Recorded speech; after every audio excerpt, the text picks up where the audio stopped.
Como yo voy a trabajar en pizarrón, voy a ir relatando lo que hago, así queda grabado. Bueno, nosotros estuvimos hablando un poquitito en la sesión pasada acerca de la organización de los datos. Ahora, lo que tenemos que hacer es decir específicamente, y estuvimos hablando de qué es econometría y qué vamos a hacer, etcétera, etcétera. Bueno, ahora lo que tenemos que hacer es específicamente trabajar acerca de el modelo econométrico. Cuando en la unidad 1 nosotros decíamos acerca del modelo lineal general, estamos diciendo que se corresponde con un conjunto de supuestos que hacen referencia a cómo nosotros entendemos que se comportan los individuos. A estos supuestos le vamos a llamar A1, A2, etc. Digo que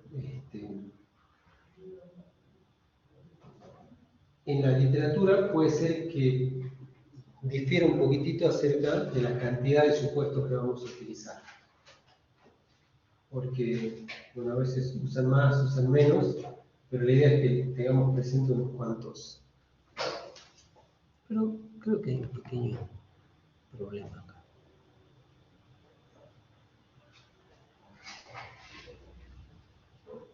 Ahí está.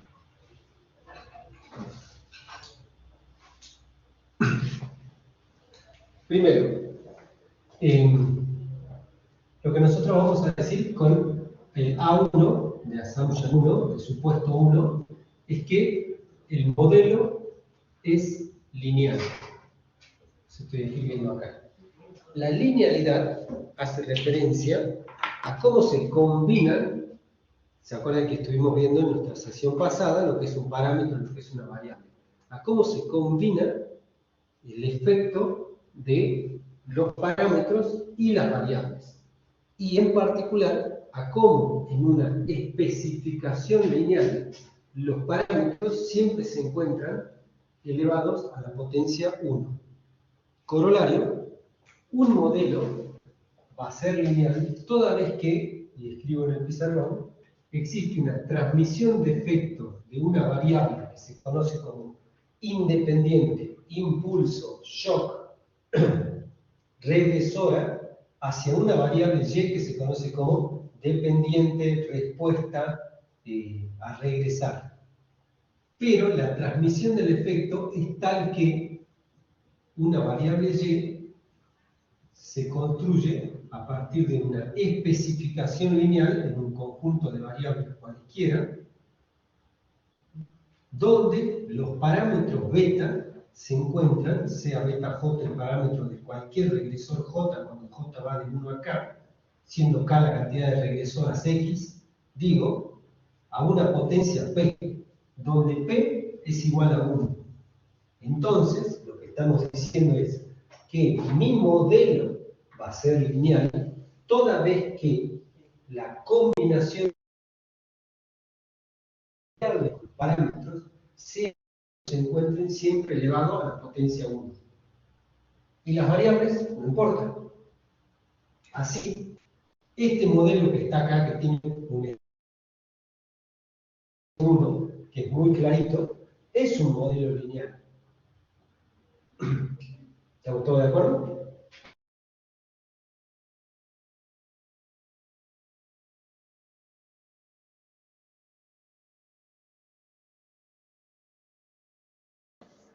Sí, profe. El pizarrón no se ve muy bien. No sé.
Ujú.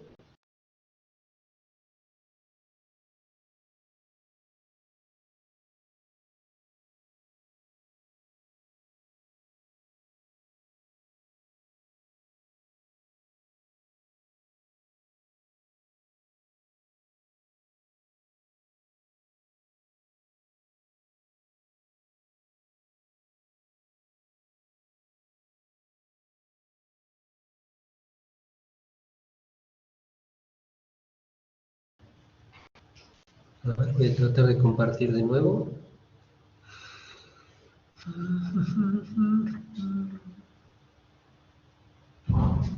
Ahí está. No, eso.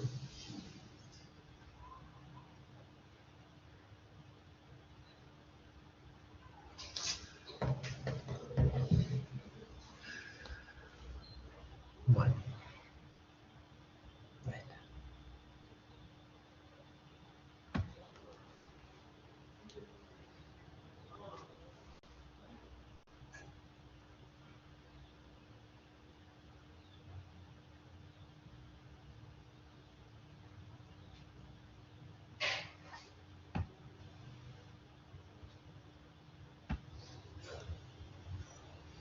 No sé por qué no se compara.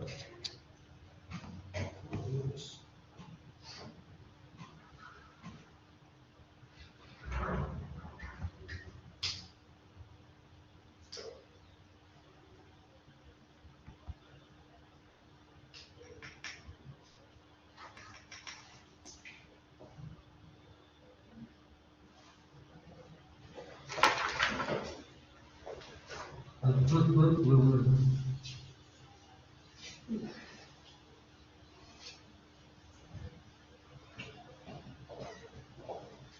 ver, salgo y vuelvo a entrar. Ah, no, te voy a dejar de compartir eso. Te voy a compartir.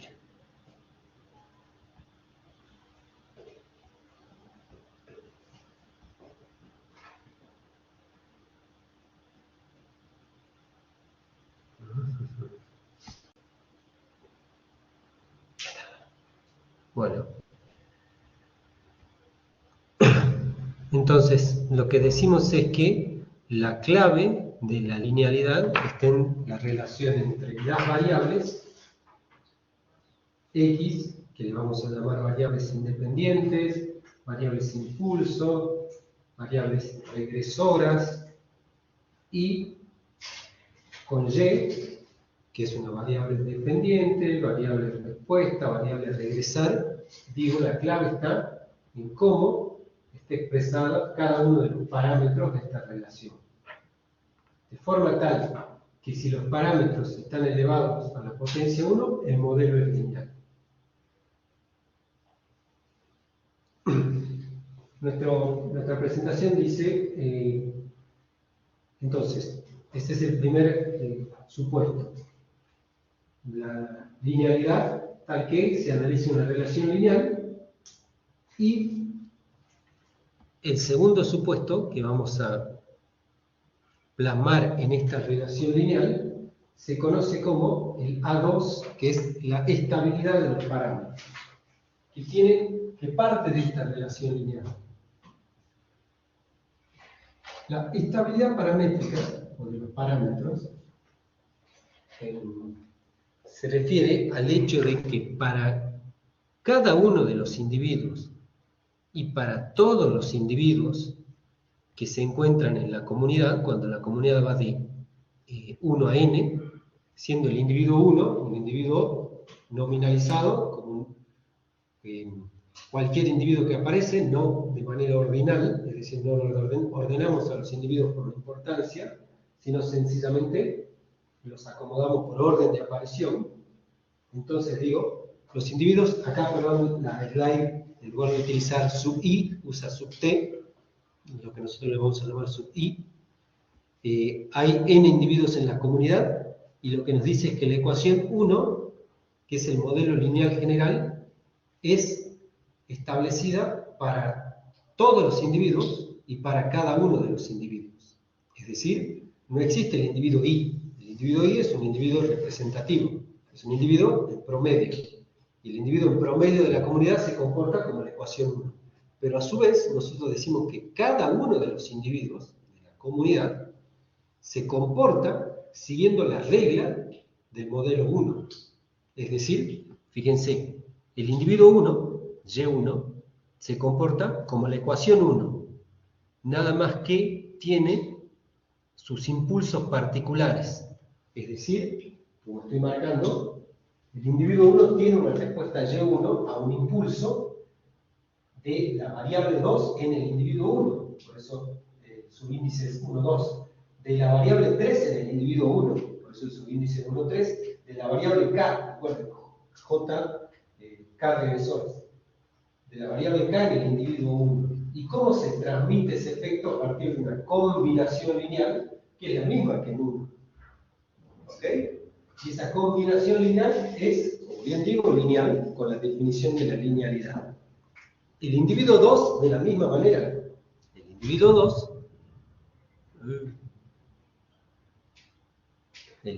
2 lo que hace es, tiene una transmisión de efectos desde las variables a las que se ve expuesto, a saber, el individuo 2 en la variable 2, el individuo 2 en la variable 3 es x2, 3, el individuo 2 en la variable k es x2k.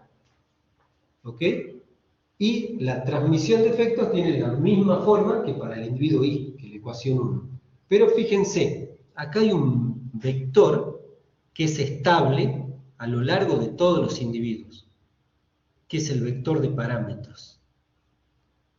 Cambian los impulsos, cambian la notación de a qué individuo está afectando una variable, pero entre los individuos los parámetros se mantienen. Eso se llama la estabilidad de los parámetros. Con lo cual nosotros estamos diciendo, entre la ecuación 1 y esta otra que está acá, que le podemos llamar 1', que el modelo lineal general es representativo de cualquier individuo y de cada uno de los individuos. ¿Estamos hasta ahí? ¿Se entendió los que están conectados?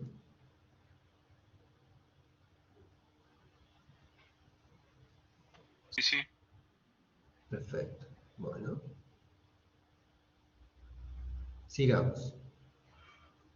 Ahora bien, nosotros tenemos la característica, tal como estamos observando en la ecuación 1', de que por extensión, el modelo 1 se puede expresar con ecuaciones simultáneas. Pero vemos esta propiedad de que el parámetro se mantiene, que x2 en realidad es una variable que cambia según el individuo al cual estamos haciendo referencia, que xk es una variable que cambia según el individuo al que estamos haciendo referencia, y que esta es un conjunto vectorial, un vector columna, de las respuestas a esas combinaciones lineales. Entonces, lo que nos propone el autor acá es, ¿qué tal si en lugar de expresarlo por extensión, lo expresamos de manera vectorial o matricial? De forma tal de que todas las respuestas de los individuos, recuerden que una matriz es un arreglo ordenado, con lo cual necesita un orden para ser interpretado. Todas las respuestas de los individuos se van a agrupar en un vector columna que se llama Y. Todos los parámetros estables entre individuos se van a agrupar en un vector beta de tamaño K por 1. Y las regresoras, las x1, x2, xk, que tenían la característica de ser una para cada individuo, se van a agrupar en una matriz de este tipo. Fíjense ustedes que al comienzo está beta 1 solito, pero lo que podemos hacer es que cada beta 1 multiplique a un 1. Entonces va a ser un vector unitario, con lo cual, para ordenar o arreglar las x en una matriz, yo le voy a incluir un vector unitario, porque va a ser beta 1 o beta 0 por 1 y todo lo demás. ¿Sí? Uy, está lloviendo. Ahora sí. x2, xk. Bueno. Entonces,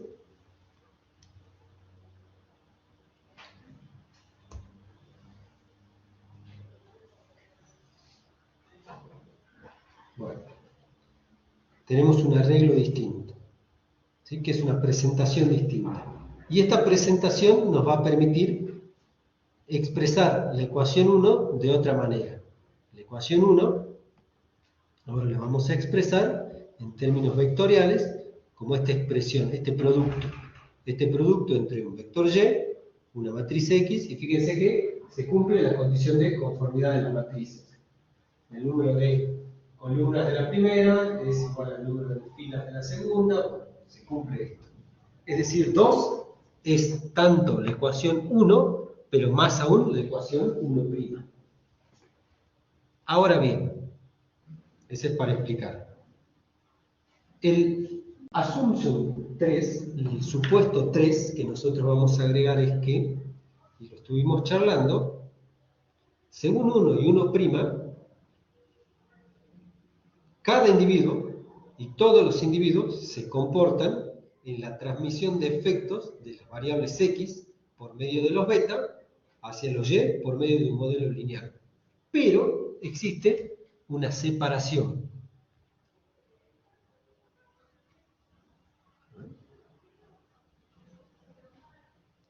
Acá. Una separación, y esto se llama que el modelo es aditivo. Más allá de que el efecto de las variables en una ecuación como 1 se puede ver claramente en la ecuación 1 que es una combinación lineal, beta 1 por 1, beta 2 por x2, beta 3 por x3, y voy a tomar un resultado, y ese va a ser el resultado que me va a provocar un efecto Y. El supuesto 3, el A3, que se corresponde con la ecuación 2, me dice que yo tengo en mi modelo econométrico dos partes que se componen o que se agregan de manera aditiva. Y esas partes son una parte determinística y una parte estocástica.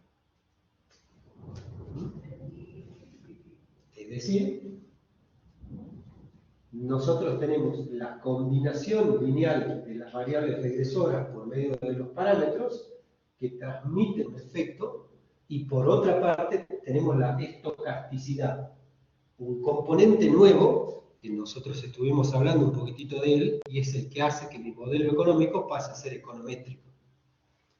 Este componente era el componente perturbación, o el componente irregular, o el componente estocástico. Y es el componente del que nosotros estuvimos hablando y que en la modelación econométrica hace a la individualidad del individuo a partir del promedio de comportamiento de la comunidad. Es decir, lo que yo hago es, en la ecuación 1 o en la ecuación 1', todos nos comportamos como la combinación lineal beta por x, pero cada uno se comporta de una manera distinta en U sub i. Es decir, si hay algo que nos individualiza es que el U sub i para y sub 1 es 1 y el U sub 2 para y sub 2 es particular del individuo 2. Entonces, esa es la individualidad de la regla de comportamiento determinística que surge de la combinación lineal beta por x. Yo extraigo un comportamiento aditivo U. Le digo un comportamiento estocástico U que es aditivo. ¿Más o menos hasta ahí? Sí. Y la clave es que es aditivo. Por eso hemos dicho muchas veces. La transmisión de efectos de la combinación de las variables regresoras, que es determinística, se agrega a la transmisión de efectos del componente estocástico para poder explicar por qué el individuo eligió consumir 150.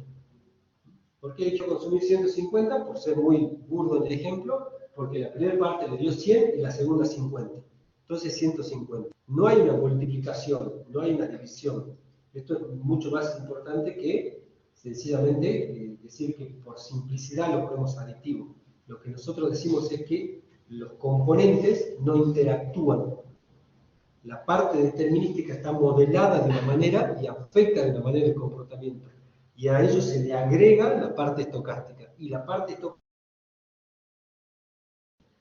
determinística no afecta a la parte estocástica, sino que juntos explican, sumados, cómo se comporta el individuo. Eso ustedes lo vieron en estadística y se llama ANOVA, el análisis de la varianza o descomposición de la varianza. Bueno, nosotros hasta ahí vamos a llegar. Bueno, ese es el supuesto 3, que mi modelo econométrico tiene una parte determinística y sumado una parte estocástica.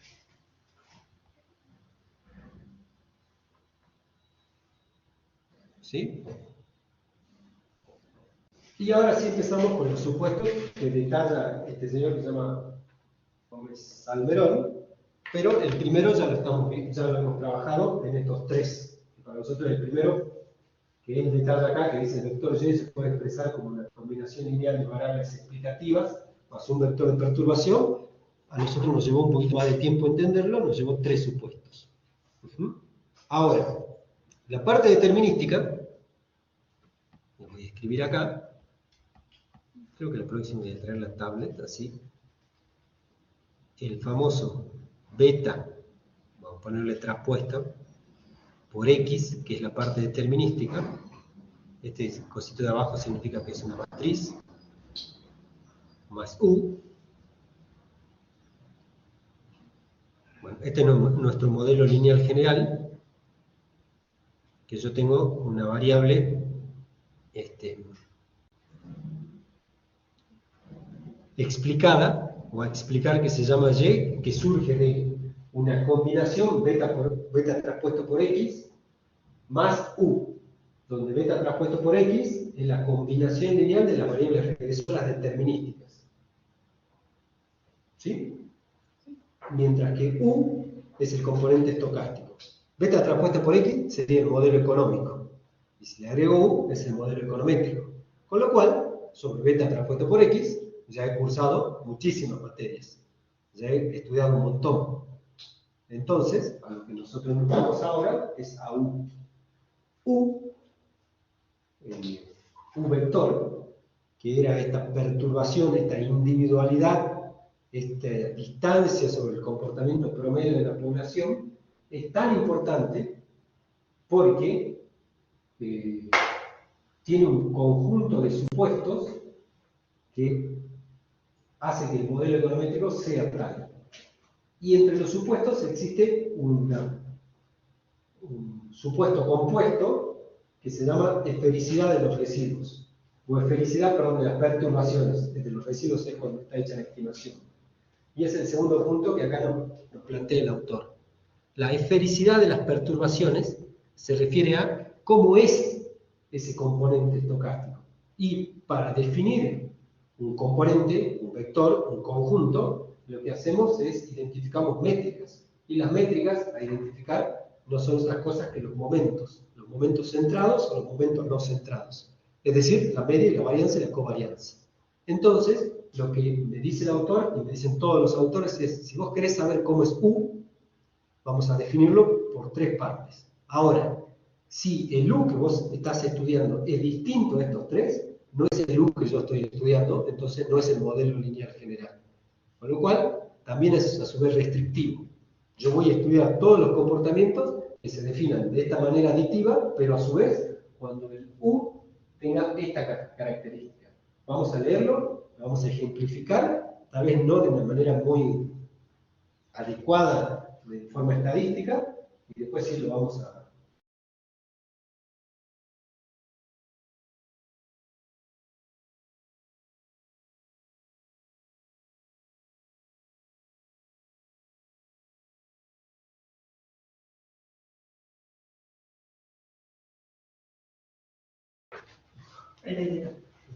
¿Estás Agustín?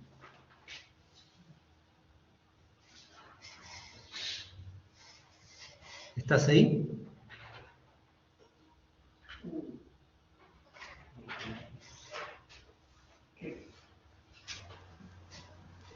Hola, hola. Sí, Ah, perfecto. ¿Se ve, no? Porque acá me salió que se sí, desconectó. sí, sí.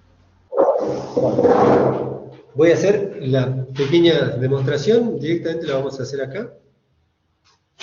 Le vamos a decir que la perturbación sea esférica tiene tres partes. La media, la varianza y la covarianza. En la media me dice que la esperanza condicional del término de perturbación, es decir, la esperanza, recuerden, les voy a poner una generalización por si acaso, ¿sí? Solamente por si acaso. La esperanza condicional es la integral que abarca toda la densidad de una función de densidad, desde menos infinito a más infinito, de cada uno de los posibles valores de la variable, a saber, de los zi multiplicado por la probabilidad de ocurrencia de zi, que la probabilidad de ocurrencia, en términos probabilísticos, era la función de densidad evaluada en un punto. Zi, bueno, este es un zi, ¿no? Por el diferencial de zi. Es decir, esta es la definición de esperanza, donde la probabilidad, si la próxima traigo la tablet así puedo escribir mejor. ¿Qué dice ahí? ¿Dice probabilidad de zi? De zi, sí, se me fue el zi. Ah, No. se fue la S. Sí. La probabilidad de zi está en la función de densidad, f de zi. ¿Se acuerdan de la función de densidad? Y la función de densidad no es otra cosa que la derivada primera de la función de distribución, o la función acumulada. La función acumulada de la normal era la que tenía la forma de S, la función de densidad la que tiene la forma campanada, que en la experimentación se llama campana de Gauss. Bueno, la densidad.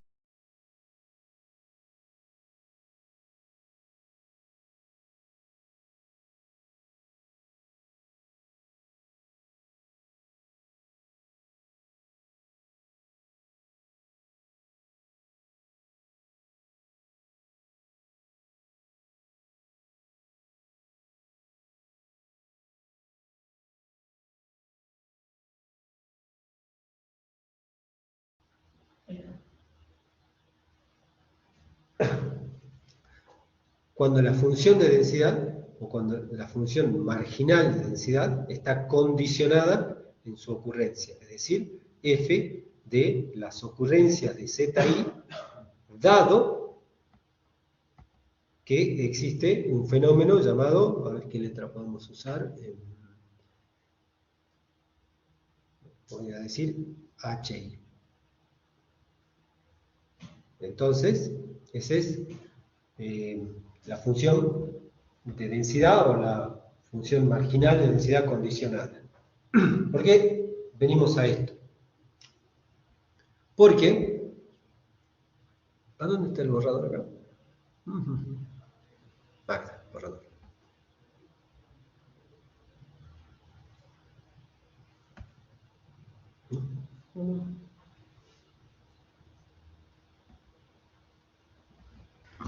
¿Dónde está la lapicera? Sí, ¿y cómo hago para agrandar el borrador? Acá donde dice 13. Ahí está. Buenísimo. Gracias. Digo, ¿por qué hacemos referencia a la esperanza condicionada? Porque el supuesto de esfericidad de la perturbación dice que el término de perturbación está centrado, recuerden que la media aritmética es una medida de tendencia central, o sea, una medida gravitacional de una función de densidad, es decir, que cae al medio. Entonces lo que nos dice la esfericidad es que al medio de las perturbaciones está el cero. ¿Sí? En términos multivariados hay un vector de ceros. Es decir, por favor díganme si no se acuerdan de esto, ¿no? ¿Por qué? Si no, me van a hacer hablar y estoy viendo sus caras y parece que estuviera hablando de la separación de un átomo y no es tan así, ¿no? De todas formas, recuerden que en los libros que les recomiendo recomendé, hay un pequeño apéndice que se llama apéndice matemático, que nos va a recomendar algunas operaciones básicas del álgebra. Hay un apéndice geométrico y hay un apéndice probabilístico, que es de estadística matemática. Que les pido por favor que lo vean, en particular el de Maddala, que es el más exhaustivo, porque nos va a recordar todas las propiedades de la estadística matemática que necesitamos aquí. Profe, Maddala, sí. ¿qué libro había recomendado? ¿Puede repetirlo? Sí, cómo no. Y para el paso estadístico matemático, el apéndice del libro de Maddala. Todos los libros de econometría vienen con un apéndice de matemática, un apéndice de geometría y un apéndice de estadística matemática. Lo bueno de los apéndices es que nos recuerdan o nos enseñan lo que necesitamos para esto. No se va un poquitito por las ramas, sino como que va al hueso. Vos vas a necesitar esto. El libro de Maddala, que está en la plataforma, pero también por favor busquen una edición nueva. Y si no, creo que el libro de Wooldridge, también por favor busquen una edición nueva. Y si no, creo que el libro de Wooldridge no tiene mucho, pero por lo menos pueden salir del paso. Veamos. Nosotros decimos, la perturbación está centrada en cero, es decir, en la función de densidad. Bueno, voy a graficar de nuevo y borro. En la función de densidad de la distribución hay un centro de gravedad, entendiendo que esta es la probabilidad acumulada para la función. Le voy a poner F puntito. Y acá están todos los U sub I posibles valores que cae en cero. Y la propiedad de esfericidad de este centramiento me dice que la esperanza, como esa definición de esperanza, es decir, cada uno de los posibles valores, U sub 1 multiplicado, voy, choco hasta la curva, veo acá y veo cuál es la probabilidad. Lo mismo con esto, el infinito recorrido que hay debajo de la curva, me dice que si yo choco cada uno de los posibles valores con su probabilidad asociada, en el recorrido desde menos infinito a más infinito, exactamente, me tiene que dar cero. Pero más aún, me dice que, me va a costar un poquitito escribirlo, de U sub I para todos los I, no para cada I, para todos los I en conjunto, va a ser lo mismo que la esperanza de U, mejor no de U sub I, así no nos equivocamos, directamente de U.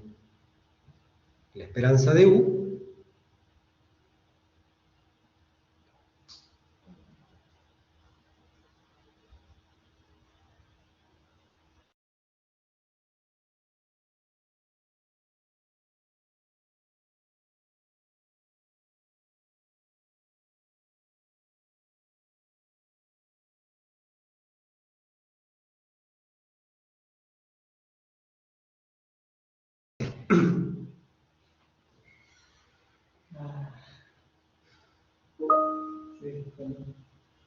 un segundo, por favor.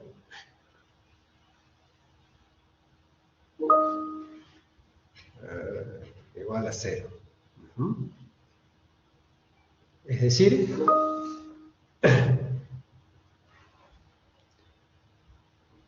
¿por qué la esperanza de U es igual a la esperanza de U dado X? Porque son iguales a 0, ahora lo vamos a discutir, pero ¿por qué? ¿Por qué creen ustedes que la esperanza de U es igual a la esperanza de U dado X? A ver. Como que no ocurre. ¿No ocurre qué? Como que si es igual a 0, no. Como que No, no existe. después veamos lo de igual a 0. ¿Por qué la esperanza de U es igual a la esperanza de U dado X? Porque conceptualmente U es independiente de X. Muy bien, perfecto. Esa es la idea. Exacto, porque nosotros acá, en la ecuación 2, vimos que la transmisión de efectos hacia Y es aditiva y no se contagia. Uno afecta a X y después a Y, sino que X afecta a Y y después U afecta a Y. y no se van contagiando. Entonces, U no tiene nada que ver con X y X no tiene nada que ver con U. Con lo cual, no hay una densidad que esté afectada por la ocurrencia o no de los valores. Bueno, vamos a hacer una pequeña pausa, por favor, de unos Profe, durante la 7 pausa le puedo minutos. preguntar algo. Sí, sí. Vamos a hacer una pausa ahora, los chicos de presencial, si quieren salir, vamos a hacer una pausa de 10 minutitos. Voy a